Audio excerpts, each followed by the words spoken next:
Shalom Bapak Ibu Saudara yang kekasih di dalam Tuhan Yesus Kristus. Kita bersyukur kepada Tuhan karena kita kembali boleh dilawat oleh kebenaran firman Tuhan. Sebelumnya mari kita berdoa. Bapa di dalam surga, kami bersyukur kepadamu Tuhan karena kasih setiamu yang telah menyertai kehidupan kami. Dan pada pagi hari ini kami boleh dilawat lagi oleh kebenaran firman Tuhan. Berfirmanlah Tuhan dan kami semua siap untuk mendengarkan firman-Mu. Dalam nama Tuhan Yesus kami berdoa. Amin.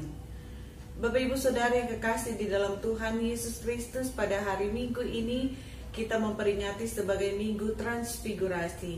Bagaimana Tuhan Yesus mengalami pemuliaan oleh Allah Bapa di depan para muridnya. Dan itu berarti bahwa pada minggu yang akan datang kita mulai memasuki masa Prapaskah. Kita akan merenungkan firman Tuhan pada pagi hari ini dengan tema kemuliaan Yesus melalui penderitaan, kematian, dan kebangkitannya.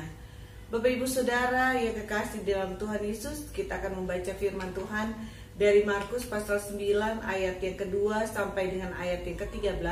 Dan di awal perenungan kita akan baca ayat yang ke-7. Firman Tuhan berkata, "Maka datanglah awan menaungi mereka, dan dari dalam awan itu terdengar suara, 'Inilah anak yang kukasihi, dengarkanlah dia.'" Sedemikian jauh pembacaan firman Tuhan kita pada saat ini. Berbahagialah mereka yang mendengarkan firman Tuhan serta melakukannya di dalam kehidupan hari lepas hari. Haleluya. Bapak Ibu Saudara yang kekasih di dalam Tuhan Yesus Kristus, bukankah kita pernah belajar dan mengenal orang-orang yang sangat terkenal, baik itu melalui pelajaran sejarah di bangku sekolah maupun orang-orang terpandang yang hidup di zaman kita. Bahkan saat ini dapat dengan mudah saja orang menjadi terkenal dan menjadi public figure hanya dengan melakukan tindakan-tindakan yang spektakuler atau mungkin tindakan-tindakan yang unik, yang konyol, di luar nalar manusia pada umumnya. Kemudian diekspos di media sosial sehingga dapat langsung menjadi viral dan dikenal banyak netizen. Walaupun dengan cara yang berbeda-beda, namun tujuannya adalah sama, yaitu agar dirinya menjadi terkenal dan menjadi konsumsi publik media. Sang public figure itu dapat menjadi terkenal entah karena hal yang negatif atau hal yang positif yang ia lakukan. Dan itu sangat berdampak bagi mereka yang menontonnya. Hal ini menunjukkan betapa manusia mengejar suatu kemuliaan diri yang tentunya diharapkan dapat memberikan keuntungan baginya. Bapak Ibu Saudara yang kekasih di dalam Tuhan Yesus Kristus, di dalam perenungan kita kali ini sangat jelas menunjukkan kepada kita suatu kemuliaan yang sejati, yang bukan dibangun oleh berbagai atribut maupun status manusia, tetapi suatu kemuliaan sejati yang akan muncul dari dalam diri manusia yang dengannya ia dimuliakan. Dalam perenungan kita saat ini ada 4 hal yang akan kita renungkan bersama-sama, yaitu tentang kisah pemuliaan Tuhan Yesus Kristus di atas bukit. Yang pertama adalah sumber pemuliaan sejati. Dari pembacaan Alkitab kita sangat jelas mengisahkan bagaimana Tuhan Yesus mengalami pemuliaan Allah di hadapan Petrus, Yohanes, dan Yakobus. Suatu pemuliaan yang bukan berasal dari luar dirinya seperti status, nama baik, jabatan, kedudukan, kepintaran, kehebatan, talenta, bakat, dan sebagainya, tetapi pemuliaan yang keluar dan memancar dari dalam dirinya karena ia adalah Mesias, anak Allah. Pemuliaan yang menghadirkan suasana surgawi di dunia ini, sehingga Alkitab melaporkan di ayat 2 bagian akhir, lalu Yesus berubah rupa di depan mata mereka. Di ayat yang ketiga berkata, dan pakaiannya sangat putih berkilat-kilat. Tidak ada seorang pun di dunia ini yang dapat menggelantang pakaian seperti itu. Di dalam keadaan seperti itu, maka pada ayat yang keempat dilaporkan bahwa maka tampaklah kepada mereka Elia bersama dengan Musa. Keduanya sedang berbicara dengan Yesus. Di sini sangat jelas bahwa Tuhan Yesus sebagai sumber kemuliaan sejati menghadirkan suasana surgawi dalam pandangan Petrus, Yakobus, dan Yohanes. Dalam kemuliaan surgawi tersebut hadirlah Musa dan Elia yang bercakap-cakap dengannya. Musa dan Elia merupakan tokoh perjanjian lama yang sangat besar yang juga mengalami pemuliaan dari Allah. Peristiwa ini terjadi sebelum Tuhan Yesus menghadapi masa-masa penderitaannya. Musa melaksanakan perintah Allah untuk menuntun bangsa Israel serta memberikan hukum Taurat yang mengikat mereka sebagai umat Allah. Sedangkan Elia, seorang nabi yang membangun kerohanian bangsa Israel dengan berbagai mujizat yang dinyatakan Allah melaluinya. Dan Tuhan Yesus adalah puncak dari penyelamatan Allah bagi manusia sebagai penggenapan hukum Taurat dan sebagai mujizat terbesar, yaitu jalan keselamatan dari Allah bagi manusia. Musa dan Elia telah menyelesaikan mandat Allah bagi mereka, dan kini Yesus akan menuntaskan semua rencana Allah dalam perjanjian lama dengan hadir sebagai Mesias yang menyelamatkan manusia. Dari kisah pelayanan kedua tokoh besar yaitu Musa dan Elia dan juga teladan Tuhan Yesus, kita belajar bahwa pemuliaan kita bukanlah dari sumber-sumber dunia ini seperti status, nama baik, jabatan, kedudukan, kepintaran, kehebatan, talenta, bakat, dan sebagainya. Itu hanyalah kemuliaan yang sementara di dunia ini.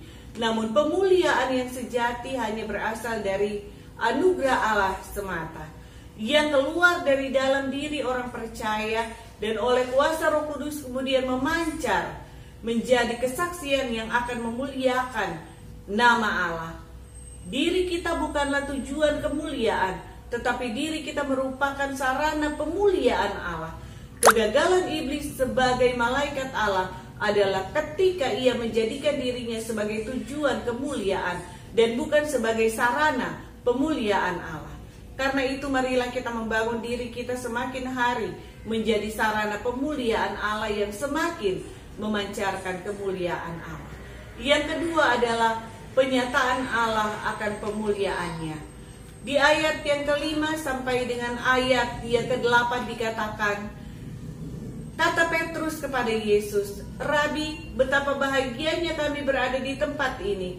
Baiklah kami dirikan 3 kemah, 1 untuk engkau, 1 untuk Musa, dan 1 untuk Elia." Ia berkata demikian sebab tidak tahu apa yang harus dikatakannya, karena mereka sangat ketakutan. Maka datanglah awan menaungi mereka, dan dari dalam awan itu terdengar suara, "Inilah anak yang kukasihi, dengarkanlah dia." Dan sekonyong-konyong waktu mereka memandang sekeliling mereka, mereka tidak melihat seorang pun lagi bersama-sama mereka, kecuali Yesus seorang diri. Pemuliaan Allah kepada seseorang yang diperkenankannya akan mendapatkan konfirmasi dari Allah. Ketika Petrus menyaksikan peristiwa pemuliaan Yesus, Petrus mengakui sangat bahagia, sehingga ia mengusulkan untuk membangun 3 kemah untuk Yesus, Musa, dan Elia. Sikap ini adalah sikap untuk mempertahankan suasana pemuliaan Allah pada suatu lokasi atau tempat tertentu, seperti Bait Allah, pusat pemujaan Israel yang berada di Yerusalem, sehingga orang akan datang dan menyaksikan kemuliaan Allah tersebut.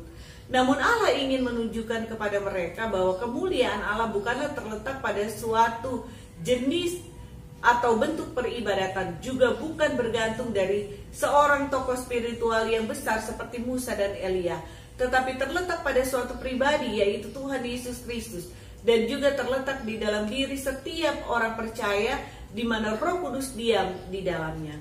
Pemuliaan Allah akan terjadi jika orang mengakui Yesus sebagai anak Allah dan mendengarkan firman-Nya.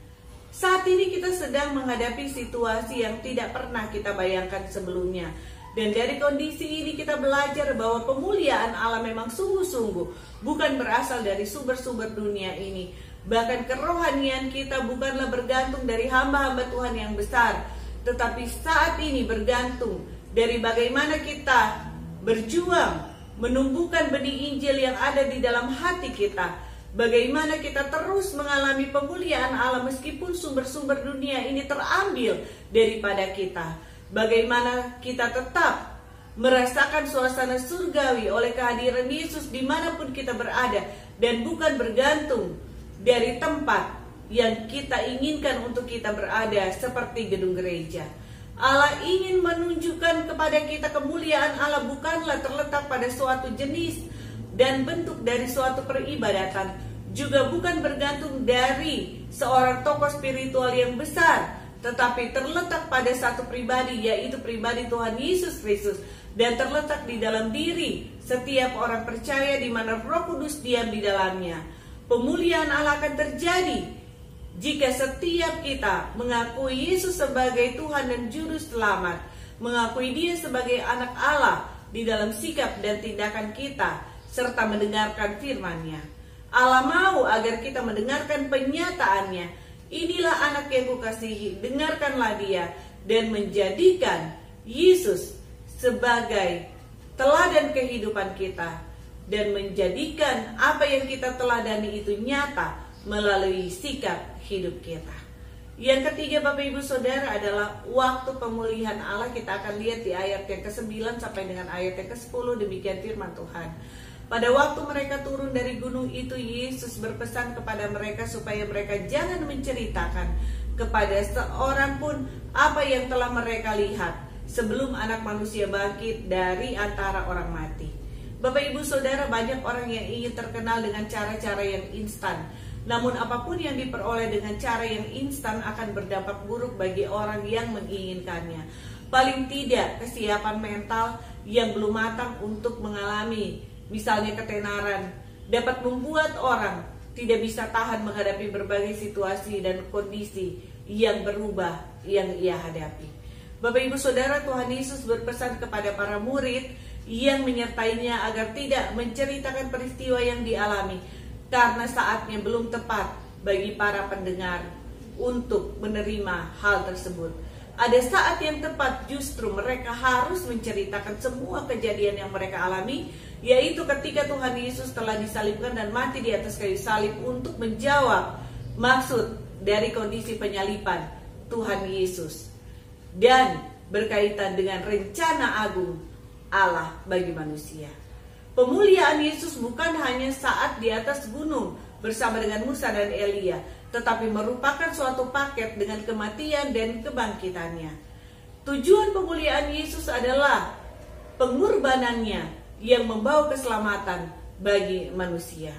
Pemuliaan Allah di dalam dan melalui Kristus haruslah dipahami secara utuh, sehingga orang tidak hanya menginginkan pemuliaan Allah melalui berkat-berkatnya berupa materi, talenta, bakat, dan berbagai kemampuan, tetapi juga bagaimana ia membangun kerohaniannya dengan berbagai penderitaan, tantangan, serta pergumulan hidup yang Allah izinkan terjadi di dalam kehidupannya. Yang keempat adalah peka membaca tanda zaman. Di ayat yang ke-9 sampai dengan ayatnya yang ke-13. Firman Tuhan berkata, mereka memegang pesan tadi sambil mempersoalkan di antara mereka apa yang dimaksud dengan bangkit dari antara orang mati. Lalu mereka bertanya kepadanya, mengapa ahli-ahli Taurat berkata bahwa Elia harus datang dahulu? Jawab Yesus, memang Elia akan datang dahulu dan memulihkan segala sesuatu. Hanya bagaimanakah dengan yang ada tertulis mengenai Anak Manusia, bahwa ia akan banyak menderita dan akan dihinakan. Tetapi aku berkata kepadamu, memang Elia sudah datang, dan orang memperlakukan dia menurut kehendak mereka, sesuai dengan yang ada tertulis tentang dia.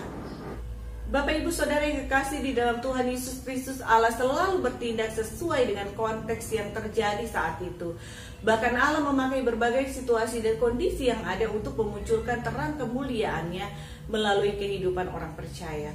Karena itu hendaknya orang percaya dapat membaca tanda-tanda zaman yang Allah tunjukkan dengan bercermin pada firman Tuhan yang Allah nyatakan, sehingga ia dapat memancarkan terang kemuliaan Allah sesuai dengan situasi dan kondisi yang ada. Saat itu para murid memperbincangkan tentang suatu tanda kedatangan Mesias, yaitu dengan hadirnya kembali Nabi Elia sesuai dengan nubuatan yang ada. Dan Tuhan Yesus berkata bahwa Elia telah hadir, bukan secara fisik, tetapi misi Elia telah dihadirkan Allah melalui pelayanan Yohanes Pembaptis yang mempersiapkan jalan bagi Sang Mesias.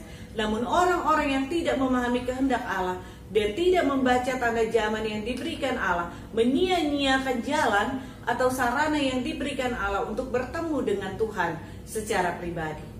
Tentunya sebagai orang yang percaya kepada Tuhan, Tuhan menghendaki agar kita memahami firman Tuhan. Melaluinya kita dapat membaca tanda-tanda zaman yang Allah berikan melalui firman-Nya, yang melaluinya juga menjadi sarana Allah untuk kita lebih lagi mengalami pemuliaan serta memuliakan Allah. Kiranya firman Tuhan ini memberkati kita semua sebagai orang-orang yang percaya kepada Kristus. Bagaimana Kristus merupakan sumber kemuliaan kita. Bukan hanya karena berkat-berkatnya, tetapi yang terutama adalah melalui penderitaan, penyaliban, dan kebangkitannya. Jalan keselamatan Allah yang sempurna boleh menjadi bagian kita. Kiranya kita terus membangun diri kita semakin mengalami pemuliaan Allah, semakin menjadi sarana yang efektif bagi pemuliaan Allah, yang dengannya nama Tuhan dimuliakan di dalam dan melalui kehidupan kita. Tuhan Yesus memberkati kita semua. Mari kita satu di dalam doa.